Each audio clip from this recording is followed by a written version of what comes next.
campers, we're going to be talking today about worrying, the emotion of worrying about someone, what energy it creates, and how it influences the energy body of the person that we're worrying about, and the life of a person that we're worrying about. The reason I want to talk about this is that I've recently done a full-on video, one-on-one energy cords, about energy cords, how we create them, what they are, what types of cords we have, should or shouldn't we sever them, and so on and so forth. If you're interested about that topic, you can go ahead and watch that video on my TikTok. But when I was reposting it on my Instagram, I realized that I haven't mentioned the emotion of worrying, and it's very important because it's actually a common misconception. Most people think that worrying about someone, it's a good thing. It comes from a place of love, and it's basically sending this person a loving energy, which is far away from the truth. So I want to break this down for you today. So when we talk about worrying, it's usually going to be in the immediate family, right? So the strongest chords of worrying, of energy of that worrying about someone will be created between parents and children, especially mothers and children that tend to worry, mothers that tend to worry about their children. It can be, whoever that you do have loving feelings. It can be between spouses as well, between partners. Women tend to worry, especially when they're in their distorted energy, especially when they're in their wounded energy. They tend to worry about everyone, about their children, about their friends, about their partners and their spouses. So why is it not a good thing? Why we should not be doing that and avoiding it? We're going to talk about how to deal with that worrying energy, depending on whether you're a recipient or a sender of that energy. So if you remember, we said in the chords video that when you think about someone, the thought of someone, doesn't matter what thought it is, it creates an energy cord between you and this person. So it sends from you an energy cord through your thoughts. Now, depending what you think, and I've given you an example, if you can be sending someone loving thoughts, which is going to create a good cord, a golden cord, but you can be sending someone thoughts of jealousy and negative thoughts, right? Not so loving thoughts. It's going to create a regular cord, but it's going to be draining energy from that person. When we create a cord because we worry about someone, it is not a positive cord. We actually are sending the negative energy of worrying towards this person. Why? Because worrying is rooted in fear. It is not rooted in love. So when you have a situation that, I don't know, let's say your child is getting older, they're getting bigger, they start to, venture around on their own and roam around on their own, they leave the house, they start to travel, then the teenagers, then older. Sometimes parents worry even about the full-on grown-ups children, right? And you worry what's going to happen, something's going to happen to them, they're going to get hurt and this and that. You're actually creating, how we always talk about this, with our thoughts, we create energy. This is why they create these cords, because our mind is extremely powerful. And most people don't realize that this is also why we talk, in manifestation, that's not necessarily entirely true what people say about it, but through the quality of our thoughts, what we think of our future, what we think of ourselves, it's very potent. Right? It really holds a lot of power. So when you constantly think, oh my God, something's going to happen. Oh my God, they're going to get hurt. Oh my God, they're going to meet like people that they're not supposed to, toxic, bad people. You're actually bringing this into your reality, and you're transferring this energy to another person that is going to also start to feel that energy of fear. Right? That energy of fear. Because remember what I always say to you, when it comes to our actions, our energy, our emotions, they can only be rooted, if you really break this down to the very core, they can only be rooted either in fear or in love, right? So energy that is rooted in love, you're going to have forgiveness, you're going to have compassion, you're going to have love, you're going to have true passion. And then energy rooted in fear, you're going to have worry, you're going to have lust, you're going to have hate, you're going to have jealousy. You can really create a plethora of emotions and plethora of thoughts. But when it comes down to it, it's either fear and love. So worry is rooted in fear. So when you're sending worry towards someone, you're not sending them good energy. You're not sending them loving energy. You're actually interfering in a negative, fearful way with their energy body. So how do we deal with that? Because we always talk about this, right, as well, that some people, they're just hard to be reprogrammed. For some people that are in our lives, karmic connections, it may be not their lifetime to learn, it may be not their lifetime to understand, it may be too late for them to learn certain things, right? So part of that loving feeling, that love and compassion, is to truly understand that some of our karmic relationships, let's say our parents that constantly worry about us, they are who they are. We're not going to change them. We just have to accept that, and we just have to learn to work with it. So let's talk about this from both perspectives. Let's say you are someone that you know that someone constantly worries about you, and now you just realize it's not a good energy, it's not a good emotion. It influences not only your energy body, but it can also influence your thoughts and the quality of your thoughts, because it creates that aura of fear around you, right? So what do I do? Number one thing, and I always say this to you guys in any kind of cases, and I've covered this in my quartz video, take care of your energy body, right? So just make sure that you yourself raise your vibration, you yourself cleanse regularly your energy body. If you want to know more about this, go ahead and watch that video. So the hygiene of your energy body will be very helpful when it comes to what you allow, right? So calling back your power, removing anything that is negative, and so on and so forth.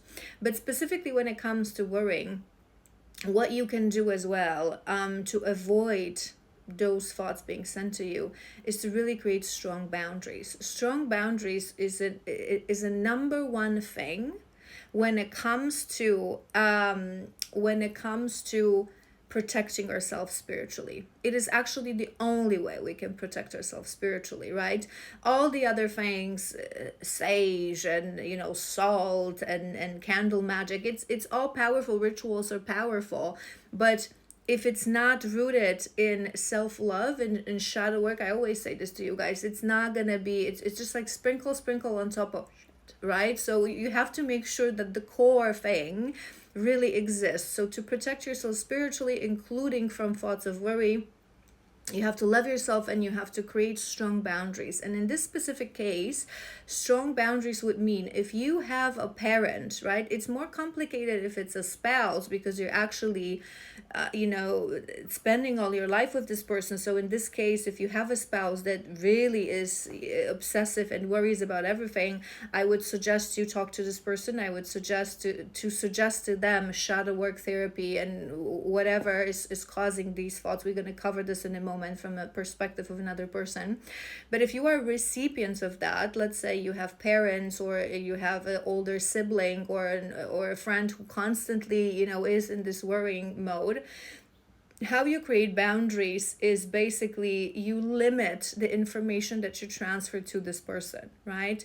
We are really not in no obligation to explain our life and explain ourselves to certain people, even if they're really, really close to us. So if you have a parent that constantly worries, just avoid explaining your life and your whereabouts to that person. This is the boundary that you create, because whatever you say to them, you're not going to be able to say to them, stop worrying, right? It's not that easy, that it's not going to be that easy for them to reprogram. So the best thing you can do is again, cleanse your energy body, take care of your energy body, love yourself, and create a strong boundaries. When you love yourself, you create strong boundaries, and you understand that you have the right to your privacy, you have the right to not disclose certain information about your life, no matter who someone is, and you're limiting the amount of information that they have, giving them the opportunity to start the worrying and sending you the energy of the worry.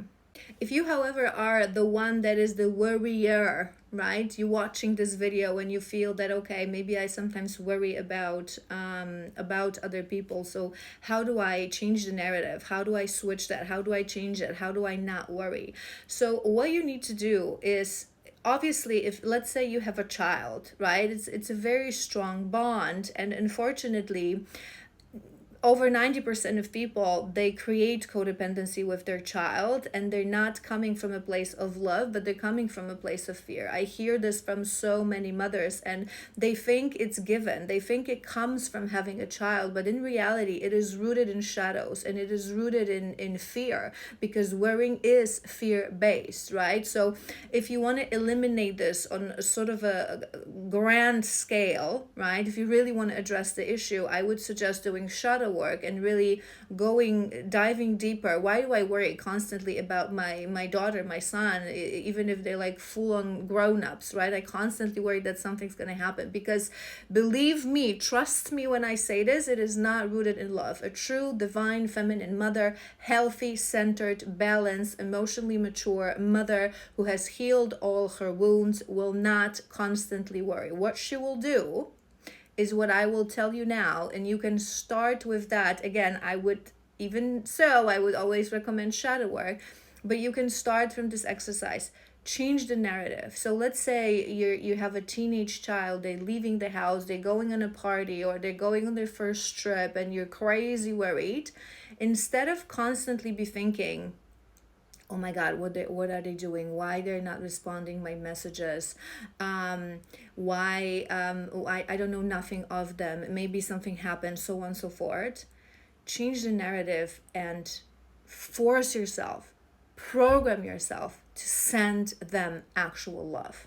So instead of saying, oh my god, why are they not answering my phone, oh my god, what are they doing, I hope they're okay, I'm sending them love, I know they are safe, I know the creator is taking care of them, I know that the Most High is watching over them, I know that whatever happens, it's for their greatest benefit, it is whatever their soul has chosen. I'm sending them love, I'm sending them protection. This is how you activate the golden cords. Remember, I told you about the golden cords that are created between people who have loving feelings towards each other. So instead of feeding that regular cord of fear and of worry, feed the one of love. I'm sending them love. I'm sure they're doing okay. Okay? So this is how you can reprogram yourself. But again, to really make this effective, I would really, really recommend doing shadow work and really getting to the bottom of why am I obsessively worrying. Because again, remember, it is not something that comes from love. It is not something that is given in any kind of relationship, including mother and a child. It is rooted in wound. Anything that comes from fear, it is rooted in wounding. Anything. And granted, reaching a place of love when you truly awaken, when you're truly embodying love, and everything you do is rooted in love, you really have done the shadow work and you're centered, you're healed. It's a tricky thing, it's a difficult thing, it's a years of hard work, consistent hard work, and it's really not given to all people, right? Because it's a final level, right? When we are truly rooted in love, we achieve Christ consciousness, which means this is our final lifetime, right? So I know it's difficult, but whatever work you can do to minimalize whatever's rooted in that fear within you, it's going to be beautiful, it's going to be amazing, it's going to improve the quality of your life and the quality of the life of people around you. All right, I hope this was helpful. If you have any questions, as always, leave them in the comments. Please share, like, and follow for more, and I will see you soon.